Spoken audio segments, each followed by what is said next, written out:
بسم الله الرحمن الرحيم.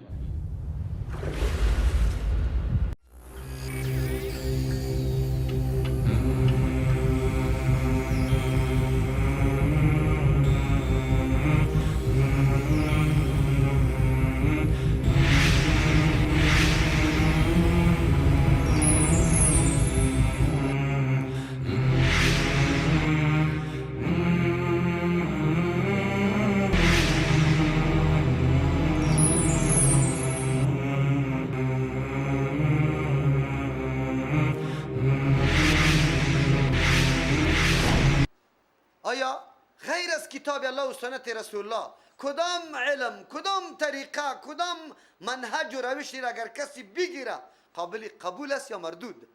مردود است. از همون خاطر کدام روشی که به اساس و مبنای قرآن و حدیث نباشه قابل قبول، ولو که ده هوا بپری، ولو که ده سر آب روان همیطور پیاده بگردی، هر قدر چیزا را که نشان بدی، دین ما اساس داره. لقد انزلنا الیکم کتابا فیه، یقینا روان کردیم الیکم بسوی شما، اگر شما قدری کتاب بدانه، کتاب عظیم و شان روان کردیم فیه، که در کتاب ذکرکم دو معنا میکنیم. ذکرکم در کتاب نصیحت کافیست برای شما، او نصیحت هایی که شما را بیدار میسازه، هوشیار میسازه، بالکل شما را بیدار میکنه، به شرطی که در این کتاب مراجعه بکنه، گوش برش بمانه که کتاب چی میگه، ما را با کی دوستی کنیم، با کی دشمنی، کدام را بپیماییم، چی لوازمات زندگی ما کدام است، کدامش مناسب، کدامش غیر مناسب، قرآن تشریح میکنه. یک کشم برات نمیمانه، یک کشم. چرا؟ قرآن قواعد کلیش گفته، تفصیلش کی کده؟ رسول الله صلی الله علیه و سلم. یک ترجمه: لقد انزلنا الیکم، یقینا روان کردیم، فرو فرستادیم به سوی شما، کتابا، کتابی که در پیروی از او، فیه در او کتاب ذکرکم شرافت شماست، آن چیزی است که سبب افتخار و بزرگی و شرافتتان میشه، سبب عزتتان میشه. قرآن سبب عزت و شرافت ماست. خب به شرطی که پیروی از این کتاب بکنیم. اگر پیروی نکنیم شرافت از کجا پیدا شود؟ وقتی که پیروی از کتاب بکنیم، قرآن کریم بر ما میگه وقاتلوهم حتی لا تکون فتنه و یکون الدین کله لله. نظام از کی باشه؟ دموکراسی ها نباشه. دموکراسی در هر جای دویده مردم در پیشش بروه. میگه نظام الله حاکم باشه. الله برات گفته وقاتلوهم حتی لا تکون فتنه، شرک باقی نمانه، نظام طاغوتی باقی نمانه، نظام از الله باشه. این دعوت الله برات داده. تا زمانی که اومد به می منهج قدم میمون، اولین چیسته راهبرد مبارزهشان جهاد بود. امی عزت، امی شرافت به امت حاصل بود یا نه؟ حاصل بود. اسلام امپراتوری بزرگ بود، شرق و غرب در لرزه بود. امروز ما را تقسیم کرد، سرحدات گذاشت، دیورند، خط دیورند. مسلمان ها از این گپ میزنه، تو پشت خط دیورند پول اتک نگرد، دوری خور. سرحد امریکا و افریقا را در نظر بگی، او را در نظر بگی. این چی گپ است؟ ما را در کدام حالت رسانده؟ این سوریه است. به ما چی؟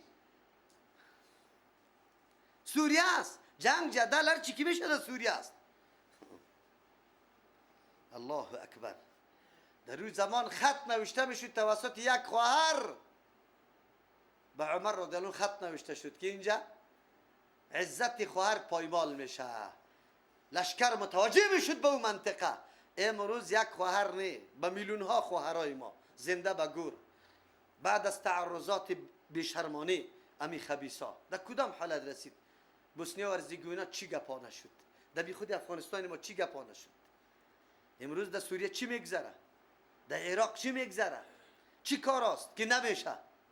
امت در کدام طرف برده؟ بله، قرآن ما را میگه با پیروی از کتاب الله عزت شما برآورده میشه. ما را دعوت میده قرآن، ما را میگه دوستی با مومنا بکن، دشمنی را با یهود و نصارا بکن. ما قطع مومنا دشمن هستیم. در یک قریه یکی اربکی است، یکی طالب، یکی دیگر، یکی در تلاش دیگه است، کشته رایسته.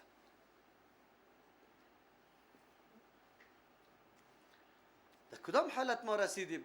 هدایت و تعلیمات قرآن کریم در کجا رسید؟ افلا تعقلونی گپار هر کس در کده نمیتونه. این گپار کسی در کده میتونه که عقل سالم داره، عقل سالم، مفکوره درست، مفکوره خوب همینطور متوازن داره، چرت بزنه، فکر بکنه که امروز کدام طرف روان هستیم، برنامه کی پیاده میشه. انتخابات شده، رئیس جمهور در وطن ما تعیین میشه به اساس دموکراسی یا به اساس اسلام؟ به اساس دموکراسی. به اساس اسلام نه، دموکراسی. رای دادن هم ملا صاحبایتان میگه که واجب است، کسی نداره سخت گناهگار میشه. بیا دیگه، آلی تو عزت طلب میکنی وقتی قانون دنیای کفر سری خود میپذیرانی و بعد از اون میگی من عزت داشته باشم؟ کلا قطعا نه. خب این گپا چی طلب داره؟ تعقل. چی طلب داره؟ از عقل کار گرفتن، دقیق شدن که امروز کدام برنامه و پروسه روان است، پروسه اسلامی یا پروسه بدینی، الحاد، کدامش روان است؟ اعتراف باید بکنیم. امی کسایی که کلگیست اعتراف بکنن. قرآن میگه، من نمیگم. و کم قسمنا من قریت، این مردمان قدر نعوذ بالله به فکر سطحی نظر داره، در سرنوشت امتهای سابقه هم یک دفعه نمیبینه که اون مردم کدام طرف شد. رای انبیاء علیهم السلام که تعقیب نکرد، رای مخالفت تعقیب کرد، نتیجه کجی شد؟ و کم قسمنا، چقدر زیاد ما میده کردیم، در هم شکستیم، من قریت، از قریه ها را. قریه را شکستانده. قریه کی شکسته میشه؟ زمانی که ساکنین از او را کلش الله هلاک کنه، قریه خود به خود چی میکشه؟ میشکنه، خانه میفته، ویرانی شروع میشه. قریه ای طور میشه که میده آبا و بارانه و کلش میغلطانه. کانت ظالمتن، که بود ظالم. قریه ظالم بود، اهلش ظالم بود، خود ظلمشان در اوج خود رسیده بود که همی قریه قریه یک دم برید ظلم معلوم میشد، وحشت معلوم میشد.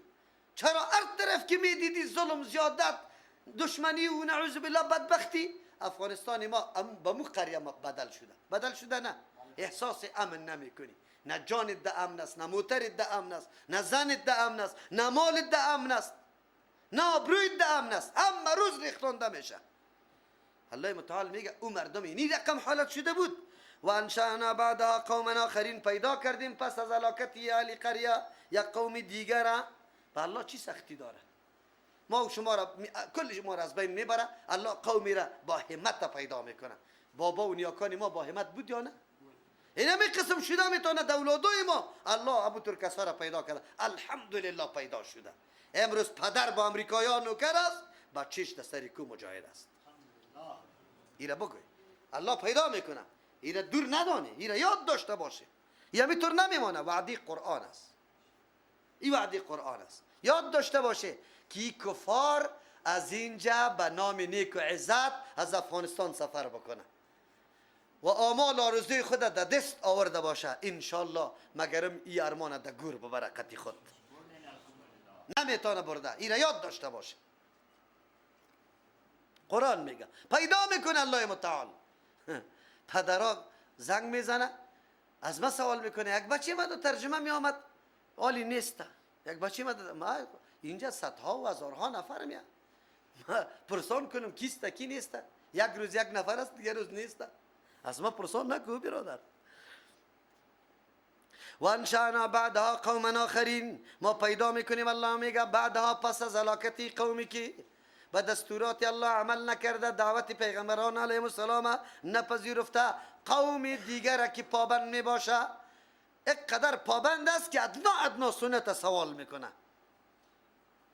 فلما حسوا باسنا، هرگاه که احساس کردن خبر شدن از عذاب ما، اذا هم منها، ناگهان این مردما، منها زمی قریه یا زمی چی با بسیار جلتی از زمی قریه یا کوزونه میگریختن. الله اکبر، این حالات سر ما و شما آمد. بلدنگی که آباد کرده بودی، کالا، استی، زندگی، ظروف، کدام چیزای ناز و نعمت نبود، لیکن وقتی که بمباردها شروع شد مردم چی بود؟ یک سری خدا میگرفت، بدو بود. الله متعال مو قوما را هم اینطور میگفت، ما را باید میگفت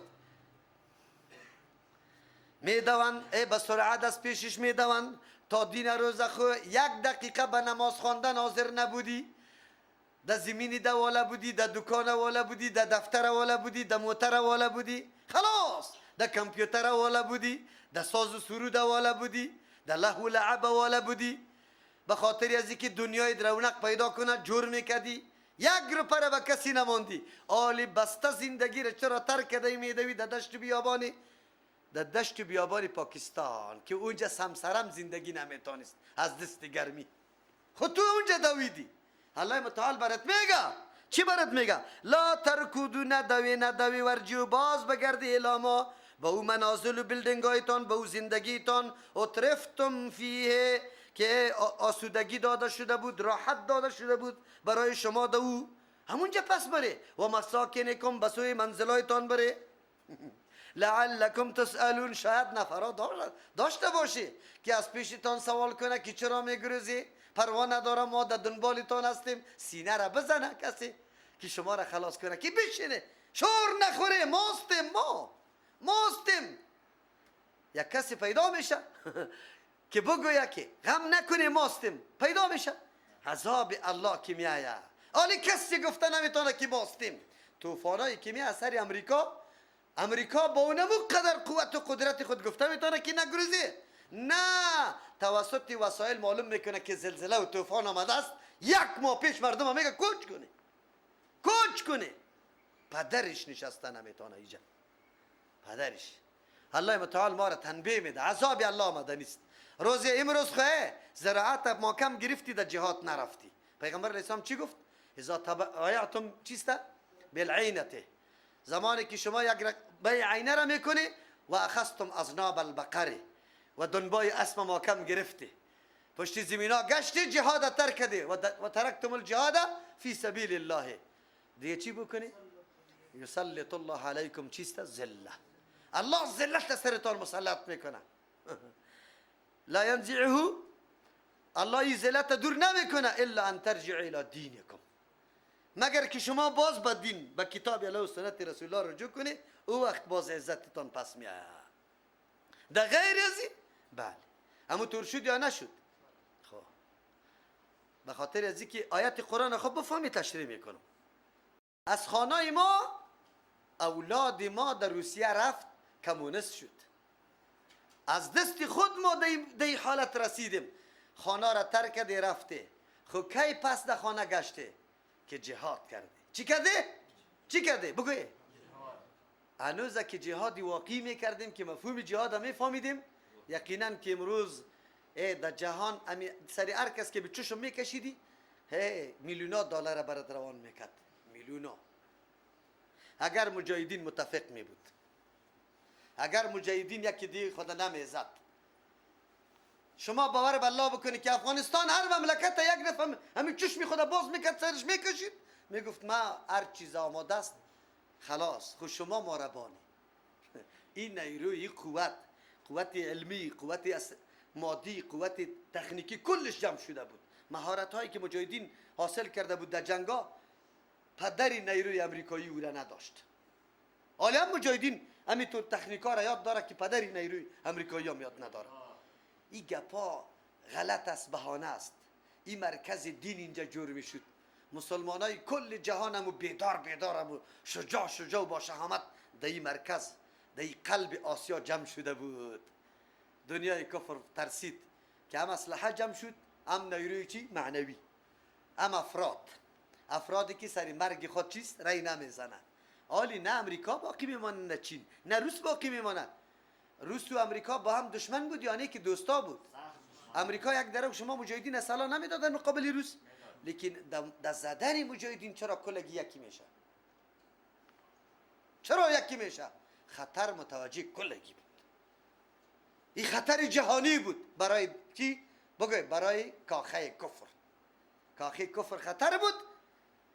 ما بین خود توافق کردن، نشستا کردن، سنجشا کردن، گفت این نیرو را از بین ببری. اگر این نیرو را همونطور مانده، این مردم تا حالی را مسلمانای تذکیری بود، حالی قرآن و حدیث در بینشان خوانده میشه و این اسلحه هم در دستشان آمده. یک مملکت جهان از پیشان آرام نمیمانه. از او خاطری توافقات شده. این نمیره. 1000 امضا کنی نکنی نمیره. این یاد داشته باشین نمیره. چرا نمیره؟ خطر احساس میکنه. تا وقتی که جنگاه هست، تا وقتی که مردم در رو به رشد و بیداری است، این مردم نمیره تا که تو را اینجا سرکوب کنه. به نام چی؟ القاعده. به نام چی؟ تروریست. به نام چی؟ نامای متنوع سرت میمانه، زده رایست. مرکزی تم میزنه، نفر پیدا میکنه داخل، مراکزی تا از بین میبره. مرکز ها نمیمانه. این را یاد داشته باشی. مراکزی که در اونجا درس قرآن میشه، مسجد لالی پاکستان رو ببینی که 1000 خواهر دو درس میخوان، کلش مبدل به چی شد؟ خبر داری؟ این مراکز نمیمانه. در باجوړ مدرسه بمبارد شد. این کلش دام شانیست برای از بین بردن این مراکز. قرآن کریم میگه پاره برای ما میگه خو خیر. الله متعال درس هم میده. لا ترکودو ندوی ورجع، باز بگردی چرا اینطور میکنی؟ لاما با مو زندگی اترفتم، با مو زندگی مرفعتان که صاحب عیش و عشرت بود، اترفتم که عیشو چیست راحت براتان داده شده بود فی دو زندگی و مساکنکم، باز بگردی به مو خانه هایتان. لعلکم تسالون، شاید که کسی غمخور پیدا شود که از شما سوال کنه که چرا میدوی؟ ما هستیم نردوی؟ ما هستیم. قالوا یا ویلنا انا كنا ظالمین، میگه ای افسوسی ما، یقینا که ما سخت ظالم بودیم. در بدر چرا پیغمبران آمد، ما را آگاهی داد، خبر کرد، دعوت داد، لیکن ما گفتیم که این مردم سیکو نمیپذیریم. فما زالت تلک دعواهم، همیشه است این همی فریاد همی مردم. دعوا اینجا چه فریادشان؟ حتی جعلناهم حسیدا، تا یکی گردانیدم یاره، حسیدا کشت درو شده واره. سابق آباد بود، در طرف گشت و گذار بود، یک دم چی شده؟ قوده در جای مرده ها افتاده. خامدین، مصر که آتش خاموش شوه، اول بر رو بر داره، لمبه است، بالا میشه، شعله میکنه، چی میکنه؟ بالا میشه. بعد از او قرار گل شوه. آلیم ای ساز و سرود و ای هی و هوی ای قریه یک دم در خاموشی خاکستر شوه. امی رقم گردانیده. هر قوم و ملتی که اینمی قسم راه جهاد و مبارزه را، راه رجوع به سوی کتاب الله و سنت رسول الله را ترک کنه، اینی سرنوشتش است. و ما خلقنا السماء والارض، پیدا نکردیم آسمان و زمین و ما بینهما، در بین هر دو آسمان و زمین، لاعبین، بیفایده عبث کننده ها. ما عبث کننده نیستیم، کارهای عبث و بیفایده نمی کنیم که هدف نداشته باشه. ما ای را پیدا کرده باشیم بی مقصد مشخص، بی هدفی را پیدا نکردیم، بلکه دو حکمت های خیلی زیاد است. یک هدف و حکمت در اینجا چیست؟ که آسمان و زمین، آن چیزی که در بین هر دو پیدا کردیم، یکی از جمله دلایل محکم معرفت الله است. دلیل محکم توحید و یکتاپرستی کیست؟ الله متعال است. نظام آسمان و زمین یک الله اداره میکنه، دو الله نیست. چرا؟ اگر دو الله می بود فساد در زمین آسمان پیدا میشد. پشتی سر اینه برای ما بیان میکنه. الله میتونه که وقتی پیدا نکرده الله بی فایده، حتما حکمت داره. خیر، وقتی که حکمت داره، تو را که پیدا کرده برای حکمت پیدا کرده یا بی حکمت پیدا کرده؟ الله علی میفرمه لو اردنا ان نتخذ لهوا، مردم میگه ایرام تور بیوده به مقصد و هدف پیدا کرده. الله میگه اگر ما اراده میکردیم ان نتخذ که بگیریم لهوا، ایره یک بازیچه، اسباب و سامانی که آدم مشغول بسازه. لهو چی را میگه؟ چیزایی که چیست؟ سرگرمی انسان میشه، یک چیزی سرگرمی، مشغول باشیدش. لاتخذناه من لدن، خام خیر میگرفتیم از نزد خود او مناسبی حال خود میگرفتیم. اگر ما اراده از این را میکردیم که برای خود یک سرگرمی پیدا کنیم، از جانب خود را پیدا میکردیم مناسبی حال خود. ان كنا فاعلین، یقینا ما می بودیم امی کار کننده، باز میکردیم امی کار. لیکن نه، الله متعال برای لهو ای را پیدا نکرده، برای حکمت بزرگ پیدا کرده. یک حکمتش خیر بگو. بل نقذف بالحق علی الباطل، بلکه ما میزنیم، میافگنیم، سرکوب میکنیم. ما و شما میگیم بلکه ما سرکوب میکنیم بالحق، توسط حق، یعنی دلایل حق، یعنی ما با فرق باطل میکوبیم. علی الباطل، با فرق باطل، فیدمغه، پس میشکنه سری از او را، کلش میده میده میکنه. فاذا هو زاهق، ناگهان همی باطل چیست؟ هلاک شوینده و از بین رفتنی است. یکی از دلایل میسته. پیدا کردن آسمان و زمین دلیل معرفت الله است، دلیل یکتاپرستی الله متعال است. این دلیل مستحکم و قوی به مثل مارتول است که در فرق سری کی میخوره؟ باطل. شرک و بت پرستی و نعوذ بالله مخلوق پرستی میخوره. وقتی که میخوره او را چی میکنه؟ تباه و برباد میکنه. تباه و برباد میکنه. یک حکمتش اینه میسته. این دلیل حق است. الله متعال همیشه دلایل حق در فرق سری باطل زده رو است. باطل ها همینطور میشه که هیچ باقی نمیمانه. در سای قرآن کریم در هر جایی که آغاز شود باز میبینی که شرک و بدعت از اونجا چی میکنه؟ کوچ کده رو ایسته. بازش بیخی از کوچ هم کده نمیتونه. همونجا چی میشه؟ از بین میره. الله متعال آسمان و زمین به خاطر پیدا کرده. فایده داره، مصلحت داره. ولکم الویل مما تصفون، برای شما بربادی است از آن چیزی که از جهت آن چیزی که تصفون شما بیان میکنه، یعنی وصف میکنه الله متعال. نه الله متعال چی وصف میکنه؟ میگه الله دخترها داره، نعوذ بالله، بچه ها داره. و بدبخت الله را ضرورت بابا بچه ها و دخترها چیست؟ مشرکین مکه ملائکه چی میگفتن؟ میگه یا دخترای الله متعال است. یهود و نصارا میگه عزیر علیه السلام. یهود میگه عزیر علیه السلام چیست؟ بچه الله است. نصارا چی میگه؟ در امت پیغمبر هم همونطور مردم پیدا میشه. بله، بچه نمیگه، نازدانه میگه. بچه نازدانه یک قید دیگر هم قطعش میمانه. تنها بچه نیست. امت پیغمبر علیه السلام در بینش اینطور افراد پیدا میشه که میگه الله بری خود چی گرفته؟ بچه نازدانه. خب بچه لفظی بچه را قطعش نمیگه، چی میگه؟ نازدانه داره. نازدانه چی رقم نازدانه است؟ ما کلی عمر در جنایت تیر کردیم، گناه کردیم، الله هیچ نمیبخشه. آنقدر دشمن شدیم که الله خودش قطعا مرا نمیپذیره، لیکن پیش نازدانه میرم، نازدانه سری الله مرا میقبولانه. با وصفی که چیستم؟ خیلی بدبخت هستم. همین گپا هست یا نی؟ مردم که میگه در فلانی قبر چی میکنی؟ میگه اون نازدانه الله است. من مستقیم از الله میگه خواسته نمیتونم، اونجا میرم که او مرا پیش کنه به الله متعال. این کدام عقیده است؟ فرق در بین عقیده نصارا و یهود این عقیده داره. خوب میگه عیسی علیه السلام میگه نازدانه الله است، قدرت برش داده بود، تصرف برش داده بود، مرده را زنده میکرد. خلاص و خود دلیل هم داره. اما نازدانه بودن عیسی علیه السلام خود یک دلیل هم داره. مرده را خود زنده میکرد. مریضی مادرزاد کور مرضی پیسه چی میکرد؟ جور میکرد به اذن الله متعال. اما مردمی ما بی سند و بی دلیل معزی به پندارهای خود یک کسی را نازدانه میگه، یک کسی را میگه نازدانه است. قرآن کریم این را رد میکنه، اما ما چی میکنیم؟ نازدانه به خود میگیریم. خیر چطور ما تابعدار کتاب الله هستیم؟